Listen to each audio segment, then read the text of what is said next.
friends, it's Jasmine, and I hope that you all are doing well, and I hope that you all are having a happiest of New Year's as we usher in 2022. How are you doing? I know that January can be kind of hard. It's statistically one of the worst months for mental health, and it is a very long, dark month of the year here. Mental health has been a large focus of mine this month, and being conscious of my own mental health and checking in with myself, paying attention to my stress or depression and anxiety, and not ignoring it, but paying attention to it and really being conscious of that. And I think that the month of January is really made for us in a way to kind of sit with our shadow. It's a very powerful month for shadow work because it is so long and it is so dark, and most of us are not outside. You know, a lot of us are in our own homes, and maybe we're exploring hobbies inside as opposed to kind of being out and about and, you know, exploring out there. We're kind of more at home, and for some of us that can be kind of depressing.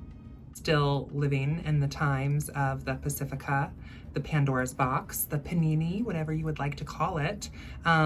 You know, there's stress of that. We just came off the back of all of these holidays, which I know can be stressful, and especially stressful for those of us who maybe we have some kind of drama in our families, right? So it's kind of a weird time of year, and it's definitely a time of year that I think is very powerful for us to kind of attune in with ourselves and really go inward, kind of like the Hermit card in RWS Tarot, to really take time for ourselves and honor ourselves, even the shadow aspect and shadow sides of ourself, because these different devas of ourself, whether it be the ego or the shadow, the right or left aspect of your consciousness, is there for a reason. And as a witch, I firmly believe that these emanations are there to kind of show us these sides of ourselves, so that way we can improve ourselves. For me, my mental health is strongly connected to everything else, right? When we're looking at our health, our mind, body, spirit, we should not only be looking at the physical health. We need to be looking at the whole picture. Like I said, mind, body, spirit. So yes, taking care of your flesh vessel, of course, is important. And I know that many of us, especially this time of year, might be making some resolutions. You know, whether it's taking those multivitamins, losing those couple of extra pounds, going for a jog, signing up for a gym membership. Those are all really good things that you can do for yourself. Even something as simple as drinking some more water, right? And we know these are things that we need to do for ourselves. But I think the reason why a lot of us struggle with doing even simple tasks like taking our medicine, if you will, is because other aspects of our health need to be in order first, in my opinion. And, you know, this might be something that people disagree with, but I think that our mental health, our swords, if you will, our mental health needs to come first, taking care of our mental health. Now, what that might look like from person to person could vary and can be different. And I'm also very much not a mental health professional. So everything that I'm saying here is just 100% coming from me. I think that from person to person, mental health and what we need for our mental health can very much vary. And I can't necessarily speak to what you need to do and what practices you need to incorporate for your mental health, whether that be going to sleep on a regular schedule, whether that be drinking more water, whether that be scheduling time for yourself to just sit with yourself, and scheduling time for you to be with others. There's different ways that you can kind of check in with yourself. There's accountability journals that you can get that can help you. There's, of course, going to therapy or a psychiatrist if you feel you need. For me, one of the things that helps my mental health and really helps me feel more grounded with my mental health is directly linked to my spiritual health. One thing that I have found is when I am going through, a dark night of the soul, or if I am kind of stuck in a depression rut or a depression cave, typically my mental health is so linked to my spiritual health in the sense that whatever I am going through and whatever I am internalizing tends to manifest in my physical surroundings and my physical space. And it can become such an issue sometimes to where it gets so intense to where I feel overwhelmed. And I know that there's a lot of other people who can identify with this as well. You have, heaps of laundry piling up, or dishes that you need to attend to, or shelves that you need to dust, and you just struggle to get yourself up and motivated, and it's really hard. I also find that when I'm struggling with my mental health, I don't take care of myself. I don't take care of my physical health as well. I don't drink enough water. I don't get enough sleep. I'm not getting enough activity or enrichment because my mental health is struggling. So for me, I think putting my mental health first and using the month of January to really focus on my mental health and really sit with my shadow has been probably the best thing that I have done for myself so far in 2022, which we're only like a month in. So that's not saying much, but it's a pretty big accomplishment for me. Holding myself accountable to really taking care of my mental health and even calling my doctor to talk to my doctor about it has been something very beneficial for me. And I'm very proud of myself for kind of taking a look at these checks and balances. I have a video on my channel and it is like, I think a couple years old. I think it's called the 3C of witchcraft, or the 3 C's of witchcraft. My hair is like gray, so you'll see that in the video thumbnail. That's the one I'm talking about. The 3 C's of witchcraft, if you're not going to go watch the video, or if you haven't watched the video, basically the 3 C's are keep it clean, keep it cleansed, keep it consecrated. And these 3 C's, if you will, are absolutely what I try to live by. And when I say try to live by, I mean try to live by, because keeping those 3 C's is not always easy. But each one of those 3 C's can directly affect your mental health, your spiritual health, your physical health, your emotional health. And I personally believe in my practice, they are very important. First C being keep it clean. If your space is not physically clean, if there's clutter, that can harbor negative energy. That can harbor feelings of ugh, if you know what I mean. And typically our mental health is, like I've said earlier, a reflection. Our physical surroundings are a reflection of our mental health. So I think keeping things clean to a degree. Now, I'm not saying that your house needs to look like, or your car, your house, whatever. I'm not saying that your space needs to look like something out of a magazine catalog. It's okay for things to be lived in, and it's okay to kind of lounge into that comfort. I'm not saying that it needs to look museum-esque or open house-esque. What I am saying is that there is a difference between lived in, there's a difference between messy, and there's a difference between filthy. So depending on the severity, the cleanliness of a space will help your mental health, which therefore will help your spiritual health. I think that it can definitely help with feelings of not being so overwhelmed and feeling more motivated. Also too, it's a great way to kind of, when you are cleaning, to kind of take note of things that you have and see kind of maybe what you can donate or also what you need. You know, how many of us have tons of Tupperware containers that have mismatching lids?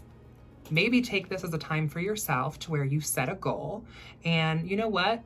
Tuesday, I'm going to go through all of my Tupperware containers and I'm going to sort through everything, and the ones that have missing lids or the ones that I only have the lids or whatever, I'm going to dispose of, get rid of, donate, and then I'm going to get new ones. If you're struggling also with the 3 C's of clean, you can also start too by just like clean 1 room a day, even if that looks like just cleaning your bathroom, right? Maybe you clean the toilet top to bottom and inside, the sink, the floors, really deep clean the bathroom. But that's all you do as far as clean. Don't clean any of the other rooms. And maybe this sounds kind of counterproductive because, you know, you need to clean your whole house, of course. But if you're feeling overwhelmed, what helps me is just breaking that very simple goal of clean into a smaller goal of let's hyper focus on just cleaning the bathroom today. Then we will focus on cleaning the bedroom tomorrow. The next C would be cleanse. So cleaning is keeping things clean and tidy, disinfected, you know, good in the physical, healthy in the physical, halal in the physical.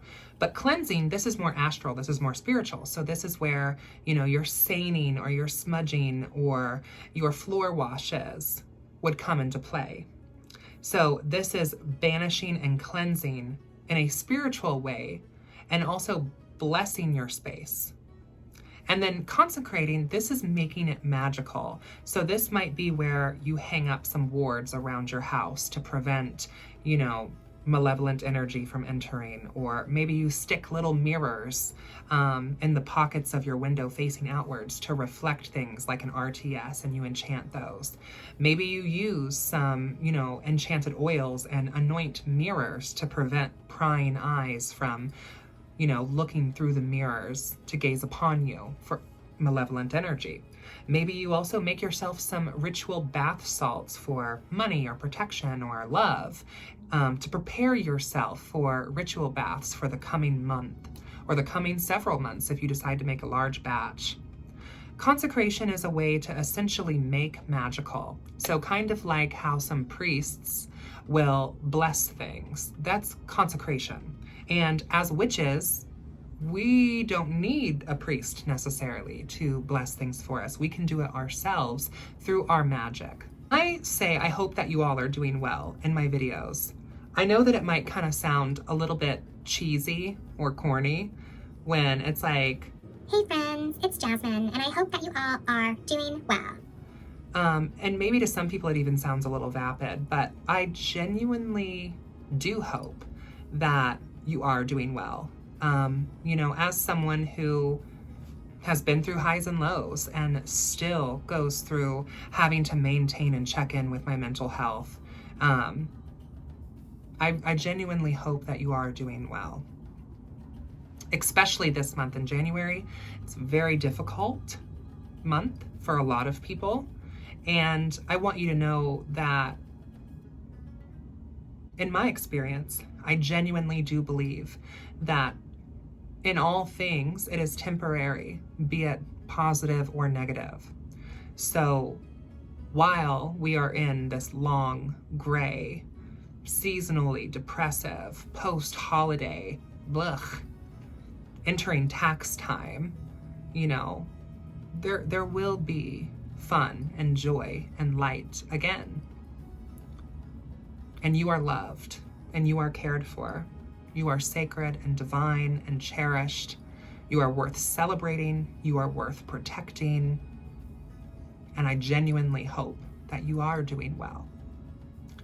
And if we're not doing well, then we need to will ourselves to become well, because we are worth it and we have a purpose.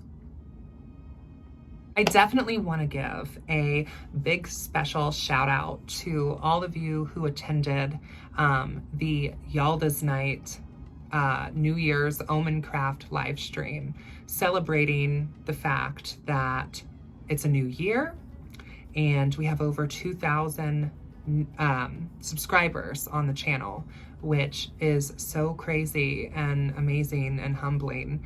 And, you know, I think of what if all 2,000 of us were in a room together, like how cool and crazy and wild that would be.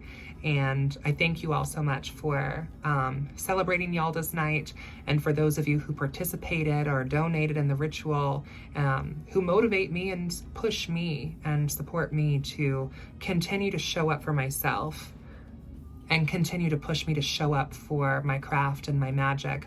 And I have our sigil candles burning for us now.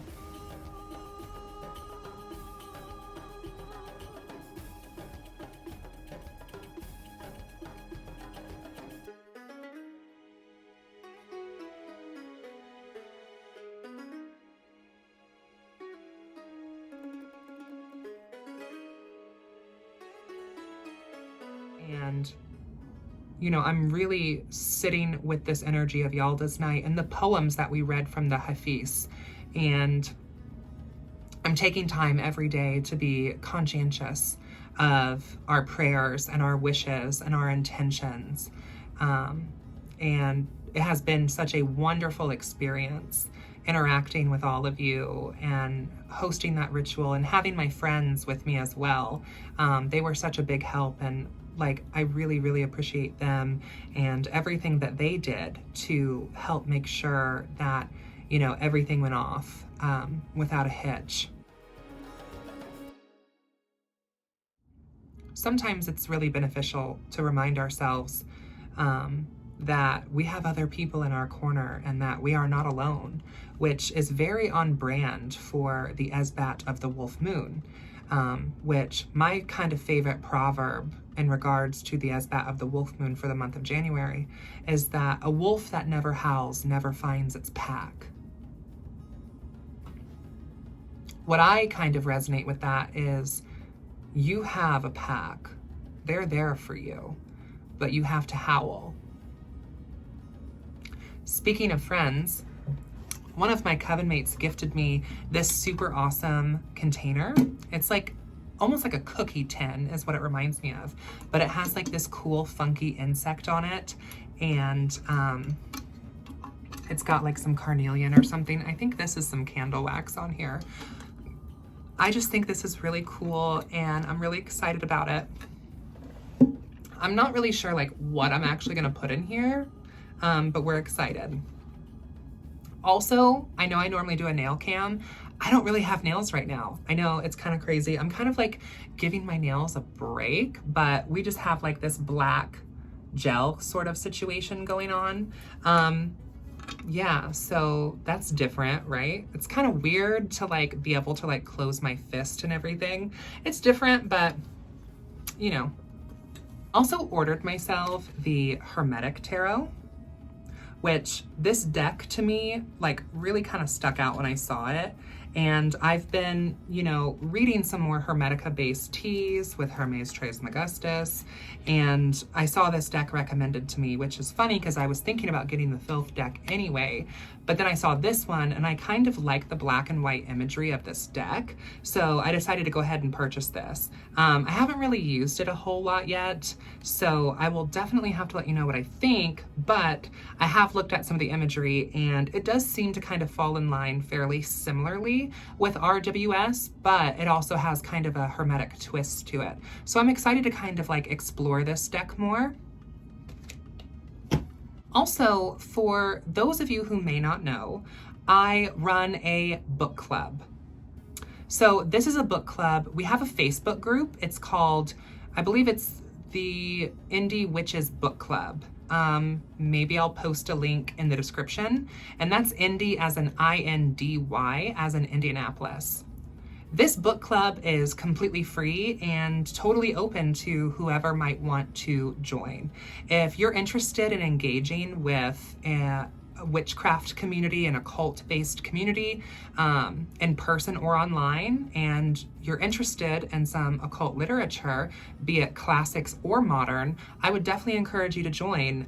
Like I said, it's totally free, so there's no cost or anything like that outside of purchasing whatever book the current club is reading. Typically, we have meetups every other month. So this is not a book club where every single month you have to finish reading a book. This is a book club where it's pretty relaxed, it's pretty casual. I am the admin of the group. However, the club, it kind of runs itself, honestly, in the sense that every month there will be, you know, a poll, and there will be like a list of suggested books.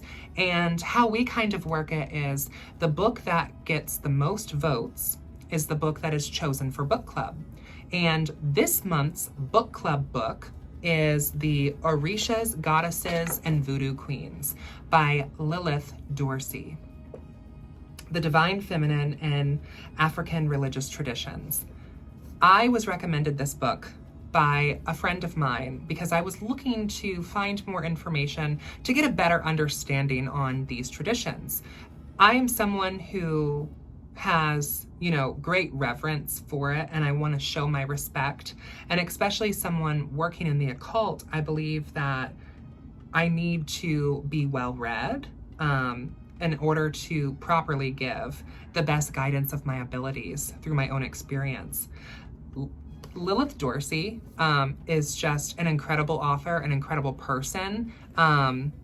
I got this book a little late because book club is actually next week. I've had some other things going on where I wasn't able to actually dedicate the time to reading it. And there is, I believe, an audio version, but I didn't have time for that either. So I finally got my physical copy, and the way that Lilith Dorsey writes is very evocative and educational and easy to read and warm. And I really like that warmth in her that she has. Can't really give a full review of the book yet as I've not finished it, but I will say there are some really wonderful recipes in this book, and just Lilith Dorsey is just a great author. I know that she has some other books as well, like I think there's one on water magic that I'm kind of interested in checking out, but yes, this is the current book for book club. I will likely do a review of this book once I've finished it.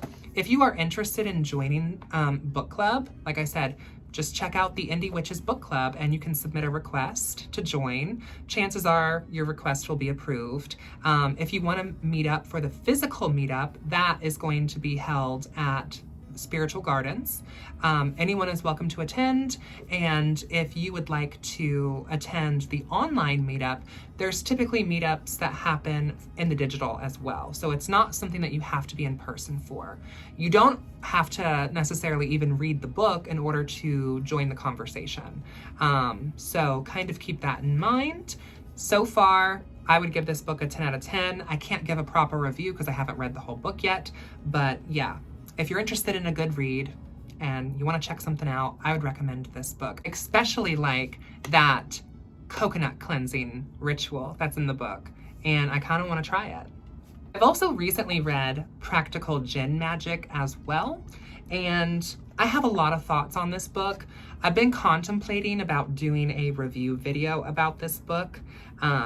There are good things and bad things that I can get out of this. This book is written by Corwin Hargrove, and it's a fairly short book. I think it's only about like 125 pages. There are some really great things to pull from this book. I will say that it feels a little incomplete as well. That's not necessarily saying that it's a bad book. For someone who is interested in, working more with Jinn, understanding the Jinn more, specifically it sounds to me, which he never really clarifies, but it sounds to me he's talking about the Chaldean Jinn. And if you're interested in working with the Jinn in a Solomonic fashion, and by Solomonic I mean using angels and celestials to command, then this would be the book for you. Also, if you're not as familiar with Arabic, there are pronunciations in here as well. So I think that that's a very wonderful point. I might do a full-on review of this book. I personally would probably give it like a 5 out of 10. To me, it's not horrible. It's not bad, but it's also not great. Yeah, that's kind of my little update. I will also be releasing a brand new season to As the Cauldron Bubbles. Season 2 should be coming out sometime soon, maybe closer towards the end of this month. And of course, all of my Patreon subscribers, you will be getting, all of the new episodes as they are made. And YouTube will get them on a scheduled allotment. So keep your eyes peeled. If you're not subscribed to the Patreon, a link will be down in the description. That's a great way to help support the channel, as well as making sure that you like this video to help me with the algorithm gods of YouTube, and subscribe. You know, any and everything helps. So don't feel like you need to necessarily donate to the channel. I appreciate even just simply liking this video. And as we kind of cross out of Yule season into the season of Imbolc, I hope that you all are genuinely, and I mean it, doing well. Until next time, blessed be.